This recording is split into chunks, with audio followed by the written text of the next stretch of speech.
कार्तिक मास के शुक्ल पक्ष की एकादशी को देवउठनी एकादशी या प्रबोधिनी एकादशी कहा जाता है। इस दिन भगवान श्री हरि विष्णु जो 4 महीनों तक क्षीर सागर में योग निद्रा में रहते हैं वह पुनः जागृत होते हैं। आषाढ़ शुक्ल एकादशी के दिन भगवान विष्णु शेषनाग पर शयन करते हैं और कार्तिक शुक्ल एकादशी को ब्रह्म मुहूर्त में उठते हैं। यही दिन देव जागरण का प्रतीक माना गया है। इस दिन से विवाह, यज्ञ, मांगलिक कार्य पुनः प्रारंभ होते हैं। भक्तों, आज की तिथि है 1 नवंबर और दिन है शनिवार। आज का दिन है देवउठनी एकादशी का पावन दिन। लोक परंपरा में यह दिन देव उठानी एकादशी या तुलसी विवाह के रूप में भी प्रसिद्ध है। इस कथा में भगवान विष्णु की जागृति, तुलसी माता का महत्व और इस दिन किए जाने वाले कर्मकांड का दिव्य रहस्य समाहित है।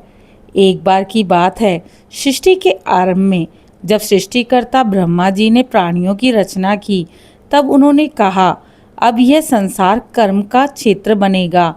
हर प्राणी को अपने कर्मों के अनुसार फल प्राप्त होगा, लेकिन मनुष्य अपने कर्मों से बार बार बंधन में पड़ेगा, इसलिए उसे भक्ति का मार्ग चुनना होगा। तब भगवान विष्णु प्रकट हुए और उन्होंने कहा, हे ब्रह्मदेव, जब तक मनुष्य मुझ में भक्ति नहीं करेगा तब तक वह जन्म मृत्यु के चक्र से मुक्त नहीं होगा। इसलिए मैं उसे भक्ति का मार्ग दूंगा।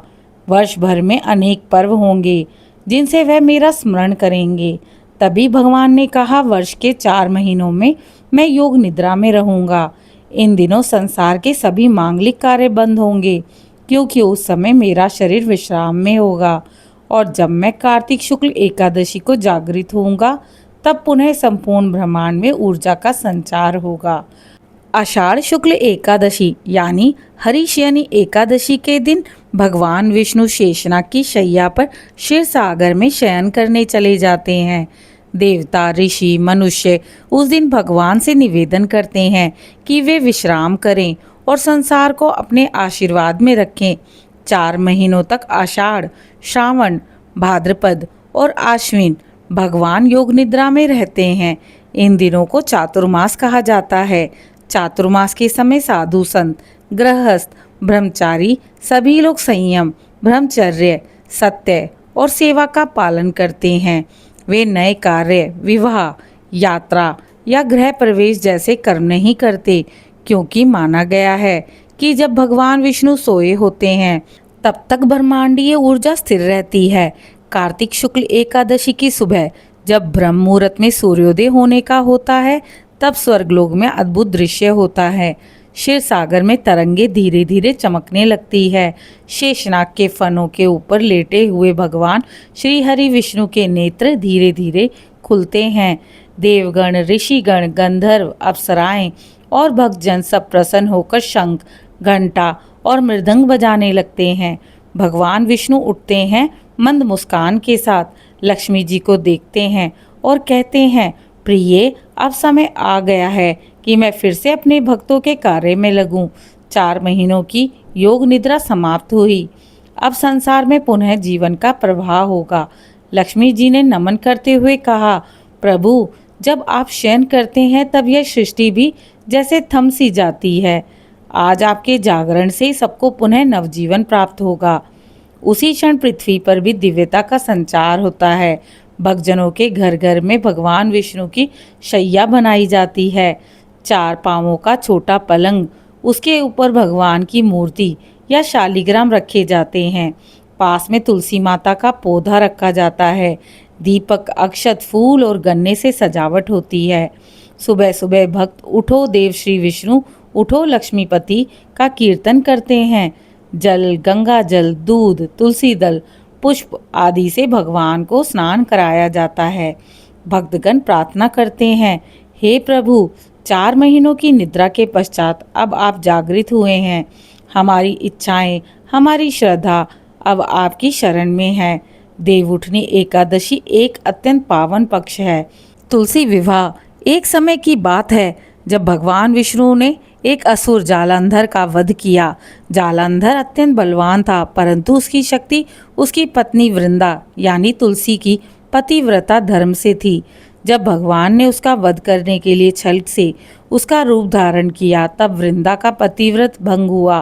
वृंदा को जब यह ज्ञात हुआ तो उसने भगवान विष्णु को श्राप दे दिया, हे विष्णु, आपने मेरा पतिव्रत भंग किया है, इसलिए आप भी एक समय पत्थर बनोगे। वृंदा की मृत्यु के पश्चात उसके शरीर से तुलसी का पौधा उत्पन्न हुआ। भगवान विष्णु ने कहा, हे देवी, तुमने मुझे श्राप दिया है, परंतु तुम भक्तवत्सला हो। तुम्हारा यह रूप तुलसी के नाम से सदा पूजित रहेगा और मैं तुम्हारे बिना कोई भी पूजा स्वीकार नहीं करूँगा। इसी कारण हर पूजा, हर अर्चना में तुलसी दल अर्पित करना अनिवार्य माना गया। कार्तिक शुक्ल एकादशी के दिन भगवान विष्णु और तुलसी माता का विवाह कर देव उठनी उत्सव मनाया जाता है। यह विवाह घर में प्रतीक रूप से किया जाता है। तुलसी को वधू और शालिग्राम या विष्णु को वर बनाकर मंगल गीत गाकर विवाह कराया जाता है। भक्त तुलसी माता को 16 श्रृंगार से सजाते हैं। लाल चुनरी, चूड़ियाँ, बिंदी, हल्दी, कुमकुम। शालिग्राम जी को पीले वस्त्र पहनाए जाते हैं और उनका बारात रूप में तैयार किया जाता है।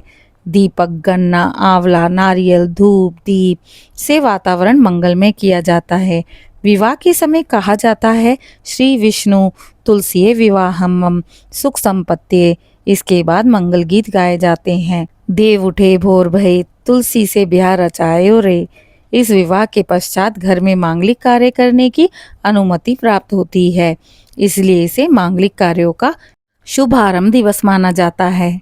इस दिन भक्त ब्रह्म मुहूर्त में स्नान करके व्रती व्रत का संकल्प करते हैं। आज मैं भगवान विष्णु के जागरण हेतु एकादशी व्रत करूंगी। पूरे दिन उपवास रखकर पूजा, आरती और कथा का श्रवण करते हैं। रात को दीपदान और भजन कीर्तन से भगवान को जगाया जाता है। कहा गया है, एकादशी व्रत में जितना पुण्य यज्ञ, दान और तीर्थ स्थान में नहीं मिलता, उतना फल केवल भगवान के नाम स्मरण में प्राप्त होता है।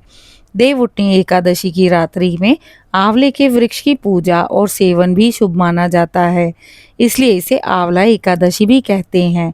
भक्तों, देवउठनी का गुड़ अर्थ यही है कि जब हम भगवान को जगाते हैं तब हम अपने भीतर की चेतना को भी जगाते हैं। भक्ति का दीपक जब भीतर प्रज्वलित होता है तब अज्ञान का अंधकार मिट जाता है। चतुर्मास तक जो आलस्य, असंयम और मोह हमारे जीवन में छाता है, उसे त्याग कर यह दिन हमें नया आरंभ करने की प्रेरणा देता है। ये केवल देवों का जागरण नहीं बल्कि आत्मों का जागरण है। इस दिन का यही संदेश मिलता है कि जिस प्रकार भगवान विष्णु निद्रा से जागते हैं, वैसे ही हम भी अपने भीतर की अंधी निद्रा से जागें।